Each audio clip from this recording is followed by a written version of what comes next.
desenvolvimento de uma metodologia de leitura eficiente, é necessário que o leitor alcance as 4 dimensões textuais. Então a gente começa com o contexto, seguido do texto, temos o infratexto e o intertexto. O contexto que está inserido no texto ajuda muito na sua compreensão. Então, quando a gente trabalha um texto que tem um contexto que faz sentido para o leitor, aquilo é muito melhor absorvido, né? O texto são os elementos que fazem parte da estrutura textual, então está escrito no livro.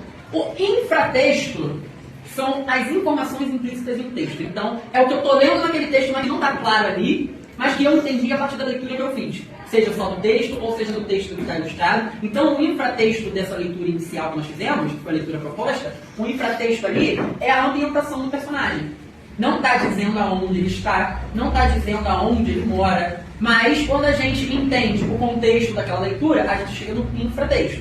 Tem o intertexto, que trata-se de referência de outros textos lidos anteriormente. Ele pode aparecer direta ou indiretamente. Se eu fizer uma charge política e colocar no jornal em qualquer momento, as pessoas vão entender que aquilo ali é uma crítica, eu estou a favor ou eu estou contra, vai depender do que eu colocar ali. Mas se eu faço isso em um contexto, como está posto ali, de eleições, por exemplo, ou num contexto de tensão política, vai fazer muito mais sentido para as pessoas que estão lendo aquilo ali. Está dentro do contexto em que elas estão vivendo. O contexto em que o aluno está inserido vai fazer todo sentido quando você coloca aquilo num texto e ele vai ser representado naquilo ali. Dentro do contexto, mesmo perguntas diretas, é um pontapé inicial. Sim. Porque ele vai, mesmo que involuntariamente, ele vai estar vendo que aquilo ali tem a ver com a realidade dele. Quando ele lê aquilo ali, ele vai entender que, se eu estou falando, então, as crianças são de Mauá, então eu trouxe um texto falando sobre mangue. Acontece muito quando a gente vai trabalhar, pelo menos acontece sempre nas minhas turmas quando eu vou falar sobre ecossistema.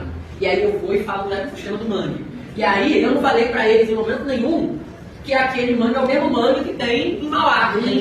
Mas aí quando eu chego eu falo, então nós temos um mangue. Antes de eu explicar o que é mangue, mas tem um mangue lá dentro, lá no Ipiranga, tem um mangue aqui na rua de trás. Então ele já faz essa conexão do contexto do que eu estou falando ali com a realidade dele.